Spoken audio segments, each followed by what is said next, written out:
Welcome to another CHRO Conversation, hosted by the Center for Executive Succession at the Darla Moore School of Business.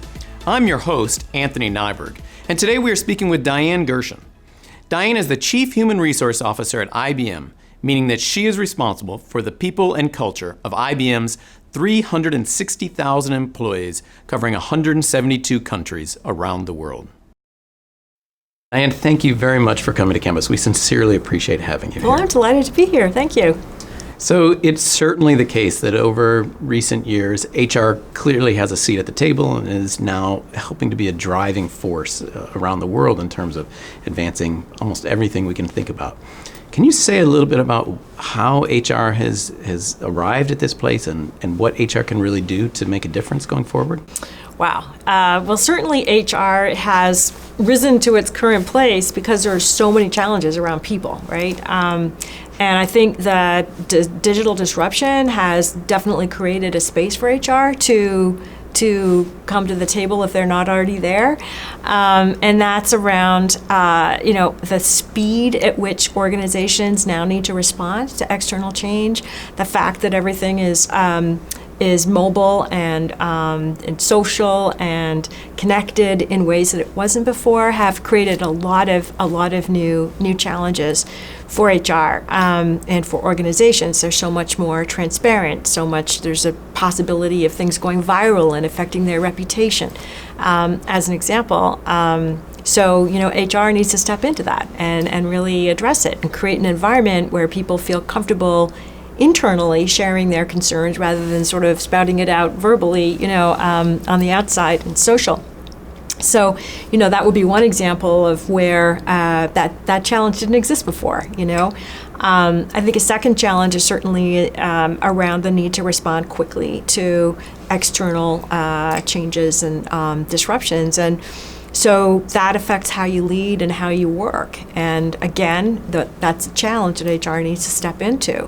How do you prepare leaders to lead in a different way so that you have a more agile workforce, one that's more capable of responding and iterating around change?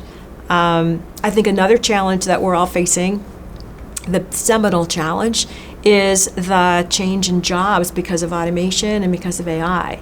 And that requires different skills. And so for HR departments that haven't done so already, they're now needing to leap into this space and really understand skills and what it takes to reskill populations. Can you talk about that a little bit? Because IBM is clearly at the forefront of HR driving change, especially through technology in an HR space, but not just HR, but really whole company-wide. Yeah. Can you say a little bit about how that's happening? Well, for us, AI was really important for us to be able to solve some of the really real issues we had. The first one we tackled was predicting attrition, because attrition is really expensive. And when you're training people and making them productive, and then then they're leaving after a couple of years, that's a real issue. So we developed a predictive capability around attrition and who was likely to leave, and it's just gotten better and better. Now with deep learning, it's really 95% effective. So we're in good shape on using it for predictive attrition or predicting attrition, and then you have to figure out what to do about it and what works. So you need a continuous flow of feedback. Same thing around hiring. We're hiring 50,000 people a year. You want to make sure that the hires are good. So to be able to predict who will be successful in the organization is a very important capability. Otherwise, you are pouring money down the drain, right? So having that feedback loop is really, really important. Similarly, around skills, which I was just talking about, we're in a world where skills keep emerging every day. Who knew that we needed Kubernetes people last year? But now suddenly we have a huge demand. And so you need to be able to infer what skills people have based on what they're doing and what they're learning and what they're certified in and, the projects they're working on and so forth. So to have a dynamic workforce inventory of skills is really important, because then you know what you need to go out, as you say, and hire, and what you need to go out and train. So how does that, so even just talking about the skills a little bit more, and one of the flippant things that I remarked to you, I think yesterday, was about, will there still be people, will we need people, and that sort of thing. But how does so you just talked about how skills are really changing, and how is AI helping, and how is HR working to help the whole business keep going forward, just even thinking about something like skills? Yeah. So, certainly I don't think jobs are going away. I'll put that on the table. I see AI as helping us all do jobs better. And it's actually making for more interesting jobs. Just recently, we introduced robotic process automation into our payroll, as an example. And, instead of doing it to them, we trained them in robotic process automation. So they together figured out how the work should get done using AI. And we said to them at the beginning, we said, look, we've got 14% attrition right now. And so we're not going to fire anybody here, but we probably won't be filling the jobs that attrit over time. So that gave them that sense of, psychological safety that they weren't, doing themselves out of a job. And they really did a phenomenal piece of work. Now they are doing higher level work instead of validating, one spreadsheet against another, or, looking at eligibility or whatever the things they were doing before, moving one spreadsheet to another. They're now looking at patterns, and they're analyzing the data, and they're in higher level jobs. So we're taking away some of the rote work, and we're giving them what's left is more interesting data analytics kind of work. And you're seeing that everywhere. So, it's supporting people making decisions they used to make, but now with much better information. It's predicting outcomes that help you make a better decision. So you really touched on a number of things there that are super interesting to me. But one of them is just that you felt you needed to create a sense of safety among people first, so that they would embrace it to then do their best. And then their best becomes the best for the company overall. In fact, I had a great conversation with your students earlier today, and one of your students asked me, well, what do you do about change management? And I've come to the conclusion that change management is completely out of date. It's a concept that worked when we knew best, sort of father knows best. This is the best thing for you. HR used to do that a lot. And really, in today's age of social and using design thinking, you bring in the users, you involve them in the design, you make them own it, and the trade-offs that have to be made every time you design anything. And then you don't need to do change management. Because change management, after all, used to be, here's the thing, let me just roll this perfect thing out. And, if you don't like it, we'll change it next year. But in the meantime, we'll bring in some army of change management consultants who'll make you like it, And that's crazy. In today's world, that's not what people want. They want to say they're used to weighing in on stuff on social media, and they should be doing that inside of companies too. So how does that combine? 'Cause I've heard you a lot talk about the need for disruption and your pride in how disruption can really help take things forward. How do the two go together? Well, look, there's several things. First of all, in HR, all of us have had our budgets cut, year after year. And it's just like the fact of life, right?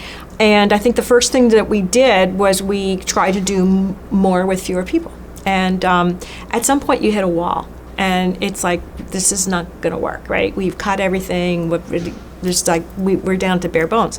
And the only way out of it is to self-disrupt. And that means doing things completely differently. So that capacity to continuously self-disrupt enables you to keep going, to keep adding value, to keep doing more, but on a lower budget. So this is very interesting to me again also for a lot of things. One of which being that I really wanted to mostly just talk to you about technology, because IBM is clearly leading the way in HR and technology and changing everything. But many of the core principles you end up talking about are how to basically empowering employees, getting them to have the courage and confidence by feeling empowered that they can really make these kind of disruptions and change. Is that something you think about every day, or has it just become part of the culture now? It is. It's all about how do you make change, right? And in HR, that's what we do. We're making change, whether we're changing leadership habits, whether we're changing how people work, whether we're changing our own systems that affect everyone every day. You gotta help people own it. And I think for us, we were going through a transformation, and the worst possible thing that could have happened was that people would feel like victims of it, or, not quite as bad, but pretty bad, feeling like they were bystanders or spectators, right? You can't win as an organization unless your people feel like they're full participants, stakeholders even, in the change. And this is much broader than just the HR function, right? You're talking about how do we help everyone in the organization think through this. So how does HR go from a place that in the past had been not often thought of as really the change agent to now being the driver of change throughout the organization? I don't know. I mean, I think HR in its earlier incarnation was helping companies develop really great processes, where they didn't exist before. And globalizing them and standardizing them so that they were able to, plug in, a performance management in a new country that you moved into. It was like automatically there, payroll happened, and so forth. And that was like Herculean, right? There's a lot of work to get that done. So the generation before me was very focused on that and did a great job of it. The downside is they became very process-oriented. Everything was done in processes, and if you asked an HR person a question, what's happened with this hire, instead of getting an answer, you'd find out what the process was for, hiring that person. This will be happening next week, and this meeting will, and when I came into HR, that was the kind of, talk you would hear. People weren't outcome-oriented; they were more process-oriented, and so. But, having said that, that generation laid the foundation for us to do all the great stuff we're doing now. If we didn't have the standardized systems, if we didn't have the programs that we're really able to scale, we wouldn't be able to do the things we're doing now. So it's really, you still need to have those as foundational pieces, but now those can be in some way automated. This go back to the... Yeah, no, absolutely. I mean, what happened with the cloud is we are now able to take all the data from various data sources and put them on an analytics platform and bring all the data together. The generation before, created great benefits data and great comp data and great performance data and great succession data, and of course, finance had great business performance data, and recruitment had great candidate data, but they were all sitting in silos and they were not therefore that useful. Now, with the cloud, you can bring all that together and really develop insights and really do fantastic analytics and AI. So it's all been made possible by that initial foundation. So you've completely convinced me that that HR is really the agent for change, and that's, I think now what I've heard you say is that's maybe the most important thing that HR does. I think so. So how do you create a workforce that really buys into that and is the disruptive group that you really want to maximize and optimize the firm's performance? Well, look, I mean, the workforce has to feel like they buy into the purpose of the organization first, right?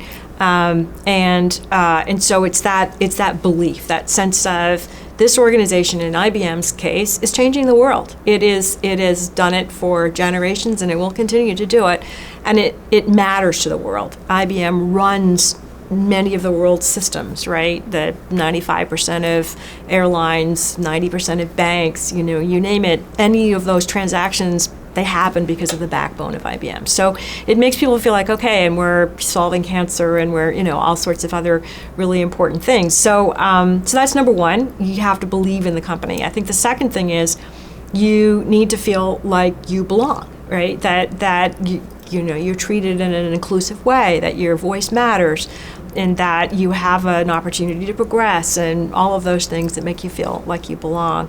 You have a manager who cares, and if you have a personal problem, they're going to listen and give you space.